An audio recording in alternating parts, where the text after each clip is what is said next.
बात नहीं आई?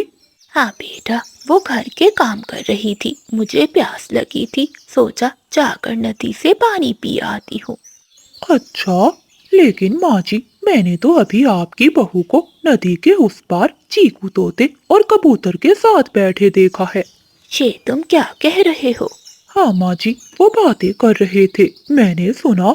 आपकी बहू कह रही थी, ये बूढ़े सास ससुर मेरे सर पर बोझ बनते जा रहे हैं। जिस दिन ये मरेंगे सारा घोंसला मेरा होगा।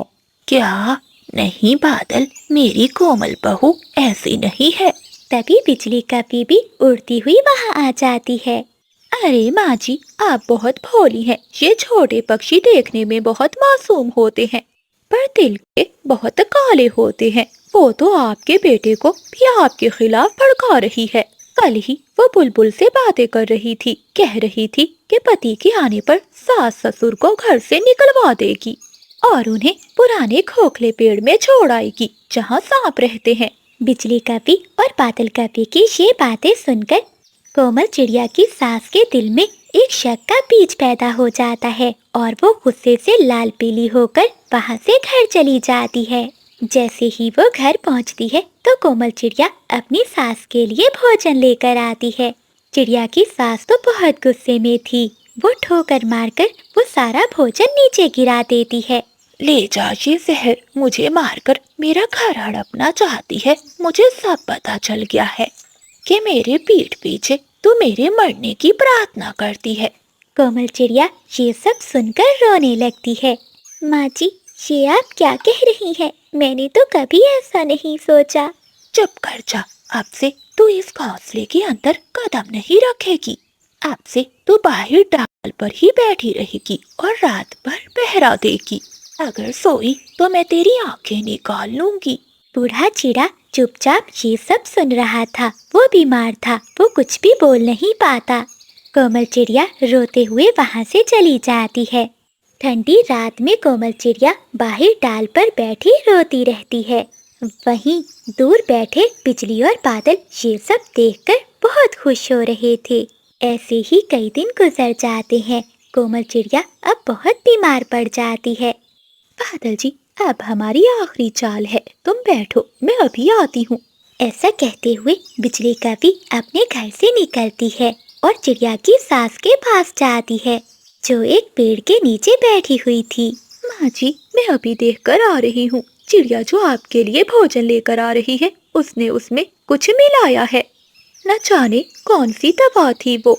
मुझे तो लगता है वो आपको मारना चाहती है।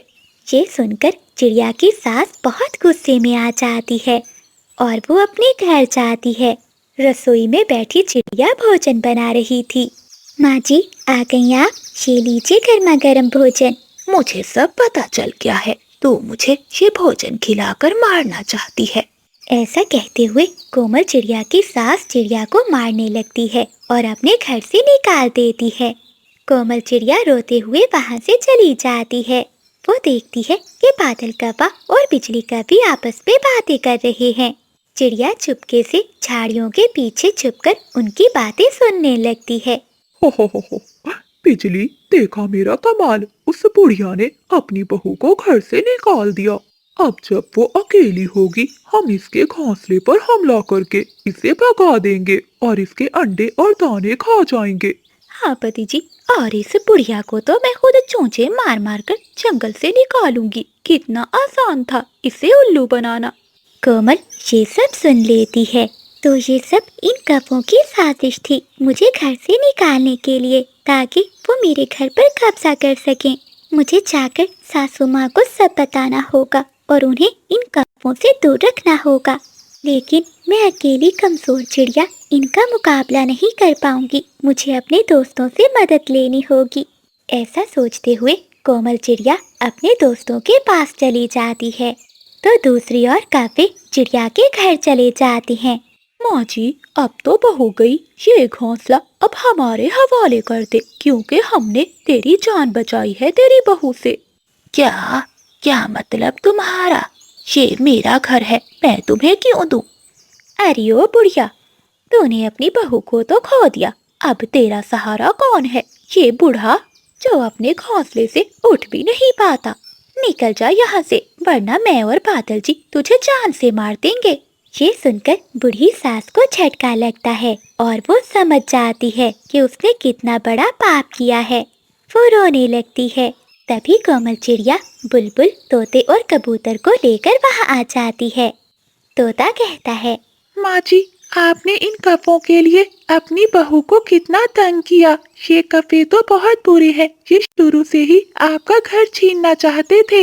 माँ जी, मैंने इन कपों की बातें सुन ली थी। ये आपसे झूठ बोलकर आपको मेरे खिलाफ भड़का रहे थे। बादल कौवा और बिजली कौवी बहुत गुस्से में थे। वो बूढ़ी सास पर हमला कर देते हैं। तभी कोमल चिड़िया बीच में आती है और वो घायल हो जाती है। ये देखकर चिड़िया के दोस्त कौवों की खूब पिटाई करते हैं और उन्हें मार मार कर वहाँ से भगा देते हैं। कोमल बेटी, मुझे माफ कर दे। मैंने हीरे की कदर नहीं की और इन काले कपों की काली बातों में आ गई। माँ जी, आप मुझसे माफ़ी ना मांगिए। आप बड़ी हैं। आपको मुझ पर भरोसा हो गया है, मेरे लिए यही काफ़ी है। तो प्यारे दोस्तों, बाहर के पक्षी हमेशा दूसरों के घरों में आग लगाते हैं, लेकिन घर तभी बचता है जब घर वाले एक दूसरे पर भरोसा रखें। चिड़िया की सास को अपने किए पर बहुत पछतावा होता है। अब उनका परिवार फिर से खुशियों भरा हो गया था। बादल और बिजली को अब उस पीपल के पेड़ की तरफ देखने की भी हिम्मत नहीं थी। तो प्यारे दोस्तों, अगर आपको ये कहानी अच्छी लगी है तो इसे शेयर करें और अपने घर वालों की कदर करें। सब्सक्राइब करना मत भूलिएगा। मिलते हैं अगली कहानी में। सागर वाले जंगल में कई दिनों से लगातार बारिशें हो रही थीं। जंगल के सभी पक्षी अपने अपने घरों में छुपे बैठे थे। कोमल चिड़िया ने भी अपनी बेटी मीना को भोजन खिलाकर सुला दिया था। दूसरी ओर बिजली कौवी को बहुत भूख लगी थी। वो अपने पति से कहती है, उठ जाओ बादल, मेरा भूख से बुरा हाल है। क्या हुआ तुम्हें? अभी तो मीठा फल खाया है, फिर से भूख लग गई तुम्हें?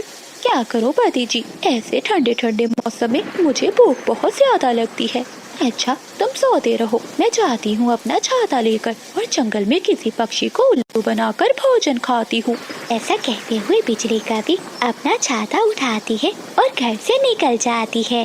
वो सबसे पहले चिड़िया के दरवाजे पर जाकर जोर जोर से दस्तक देती है। चिड़िया दरवाजा खोलती है। क्या बात है बिजली, ऐसी तेज बारिश में तुम यहाँ क्या कर रही हो? चिड़िया जल्दी जाओ, तोते ने बहुत मारा है कबूतर को।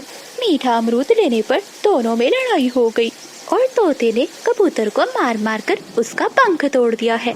ये तो बहुत गलत किया तोते ने। कबूतर कहाँ है? वो घने जंगल में बड़े पेड़ के नीचे है। बेचारे की जान बचा लो जाकर। ये सुनते ही कोमल चिड़िया वहाँ से चली जाती है। चिड़िया के जाते ही बिजली कौवी चिड़िया के घर में घुसती है और उसका दाना चुराकर वहाँ से भाग जाती है। कोमल चिड़िया घने जंगल की ओर जा रही थी कि तभी उसे पहाड़ों के पास तोता बैठा दिखाई देता है। कोमल चिड़िया तुरंत वहाँ जाती है। तोते, तुम बहुत जालिम हो, तुम्हें शर्म न आई कबूतर का पंख तोड़ते हुए?